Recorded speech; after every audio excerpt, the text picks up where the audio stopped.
Assalamualaikum warahmatullahi wabarakatuh. Perkenalkan, nama saya Muhammad Ilham Mansur FP dari kelas 10 MIPA E. Pada kali ini saya ingin membahas materi Bahasa Indonesia kelas 10 semester 1. Semester 1 ada 4 bab. Bab pertama, teks laporan hasil observasi. Bab kedua, teks eksposisi. Bab ketiga, teks anekdot. Bab keempat, cerita rakyat dan hikayat. Bab pertama, teks laporan hasil observasi. Pengertiannya, teks yang memberikan informasi secara umum tentang sesuatu berdasarkan fakta dari hasil pengamatan secara langsung. Informasi itu bisa meliputi objek tentang keadaan alam, keadaan lingkungan, hewan, tumbuhan, sosial, sebuah peristiwa, kesenian, dan kebudayaan. Setiap informasi yang didapat juga harus disajikan atau ditulis secara objektif dan sesuai fakta yang sebenarnya. Tidak dibuat-buat atau tidak menurut opini sang penulis, serta dapat dibuktikan kebenarannya. Ciri-ciri berisi pembahasan berupa ilmu tentang suatu objek atau konsep, membahas objek yang bersifat umum, termasuk kategori atau kelompok tersebut, bertujuan menjelaskan dari sudut pandang ilmu, membahas objek secara sistematis yang merinci setiap bagian dengan objektif, merinci objek atau dari sudut ilmu, definisi, klasifikasi, jabaran ciri objek. 3. Struktur.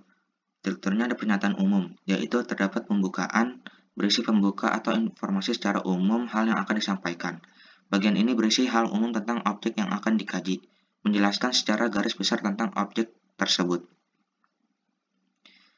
Deskripsi bagian, yaitu terdapat isi, rincian, pembahasan, dan penjelasan secara lebih detail. Ketiga, deskripsi manfaat, yaitu berisi fungsi atau manfaat setiap objek yang diamati dalam kehidupan. 4. Kaidah kebahasaan. Kaidah kebahasaannya ada menggunakan kata benda atau peristiwa umum sebagai objek utama pemaparannya. Menggunakan kata kerja definisi seperti adalah, merupakan, yaitu. Menggunakan istilah pada bidang ilmu tertentu. Menggunakan kalimat simpleks dan kompleks. Menggunakan kalimat definisi dan kalimat deskripsi. Bab kedua ada teks eksposisi. Pengertiannya adalah sebuah karangan atau paragraf yang mengandung informasi atau pengetahuan yang mencoba digambarkan dalam bentuk yang singkat, padat, dan jelas. Ciri-cirinya yaitu bersifat objektif, bersifat informatif, berdasarkan fakta, menggunakan bahasa yang baku. 3. Struktur. Tesis merupakan pembuka sebagai pengantar teks eksposisi yang berisi pernyataan pendapat yang didukung oleh argumen-argumen. Argumentasi merupakan unsur penjelas berupa alasan logis berdasarkan fakta. Penegasan ulang menegaskan pendapat awal serta menambah rekomendasi. 4. Kaidah kebahasaan. Kaidah kebahasaannya ada kata sifat, afiksasi, kalimat verbal, kalimat nominal, kalimat aktif transitif, dan intransitif. Bab ketiga ada teks anekdot. Pengertiannya merupakan teks singkat yang berisi tentang kritikan mengenai politik, sosial, ekonomi, atau hal lainnya yang dibalut dengan guyonan atau humor. Ciri-cirinya bersifat lucu, humor, dan menggelikan, mengandung sindiran atau kritikan, mengandung pesan, ceritanya mendekati perumpamaan, bisa menyangkut cerita seseorang atau tokoh. Memperlihatkan seseorang atau pihak tertentu memiliki tujuan seperti melakukan kritik atau sindiran. Strukturnya ada abstraksi. Abstraksi yaitu bagian paling awal anekdot merupa gambaran umum mengenai teks agar pembaca dapat membayangkan. Orientasi. Orientasi adalah penjelasan yang mengarah pada terjadinya krisis atau konflik. Penyebab terjadinya krisis biasanya ditulis di paragraf kedua setelah abstrak pada teks. Krisis. Krisis yaitu permasalahan pokok yang menjadi inti cerita. Bagian krisis berisi masalah yang dikemas secara unik sebagai bagian yang menjelaskan pokok masalah utama dalam cerita. Di bagian ini terdapat bagian menggelitik pembaca. Reaksi. Reaksi adalah tanggapan atau respons atas peristiwa yang ditulis pada bagian krisis. Reaksi ini berupa sikap mencela atau menertawakan. Koda. Koda yaitu bagian yang menutup cerita dalam teks tersebut. Biasanya berupa komentar persetujuan. Ditandai dengan kata-kata itulah, akhirnya, dan demikianlah.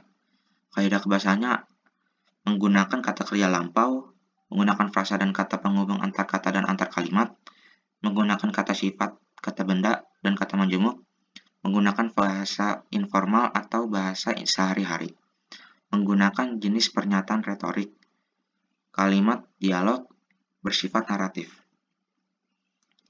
Bab terakhir, yaitu cerita rakyat dan hikayat.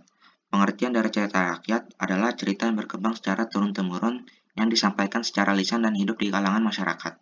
Kalau hikayat, salah satu jenis cerita rakyat yang disajikan dengan bahasa Melayu klasik yang menonjolkan unsur penceritaan berciri kemustahilan dan kesaktian tokoh-tokohnya. Ciri-cirinya, cerita rakyat adalah disampaikan secara lisan dan turun-temurun, tidak diketahui siapa yang buat, kaya nilai-nilai luhur, tradisional, banyak versi dan variasi, memiliki bentuk-bentuk klise. Kalau hikayat, anonim, statis, instan-sentris, kolektif, tradisional, dan khayalan. Nilai-nilai yang terkandung dalam cerita rakyat berisi religius, moral, sosial, dan budaya. Kalau hikayat, berisi religius, moral, sosial, budaya, edukasi, dan estetika. Struktur dari cerita rakyat ada 3. Tahap pertama atau pengenalan merupakan tahap pengenalan tokoh-tokoh yang ada di sebuah cerita rakyat. Pada bagian ini, latar belakang sebuah cerita rakyat juga dikenalkan. 2. Tahap peristiwa atau klimaks merupakan tahap yang muncul ketika tokoh-tokoh penting dalam sebuah cerita rakyat saling berseteru atau berkonflik. Bagian utama dalam sebuah cerita rakyat berada di bagian ini. 3. Tahap penyelesaian atau resolusi merupakan tahap yang muncul ketika tokoh protagonis dalam sebuah cerita rakyat menemui jalan keluar dari masalah dan tokoh antagonis gagal mencelakai tokoh protagonis. B. Hikayat. Abstraksi. Berisi inti cerita yang akan dikembangkan menjadi berbagai peristiwa atau abstraksi juga sering disebut dengan gambaran awal dari sebuah cerita. 2. Orientasi. Berisi keterangan waktu, tempat dan suasana yang tercipta dalam cerita.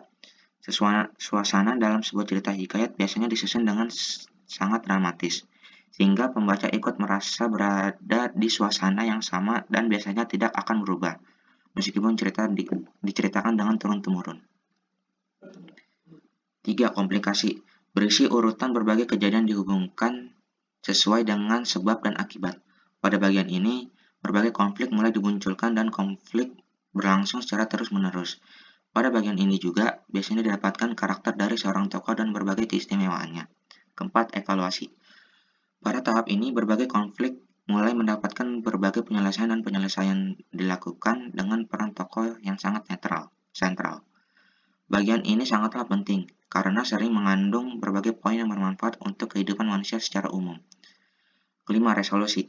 Berisi berbagai solusi pengarang terhadap suatu permasalahan yang dialami tokoh dalam cerita dan solusi dihadirkan dari pemikiran pengarang secara pribadi. Dan terakhir ada koda. Bagian akhir dalam penulisan teks hikayat dan bagian ini bisa disebut sebagai kesimpulan. Dalam koda, ada berbagai nilai atau pelajaran yang bisa diambil dari suatu teks cerita, dan berbagai pelajaran penting sangatlah bermanfaat bagi para pembaca. Ciri kebiasaannya dari cerita rakyat adalah pronomina, frasa adverbal, verba material, konjungsi temporal. Kalau hikayat banyak memakai konjungsi, kata arkais, dan majas. Sekian dari saya. Wassalamualaikum warahmatullahi wabarakatuh. Terima kasih.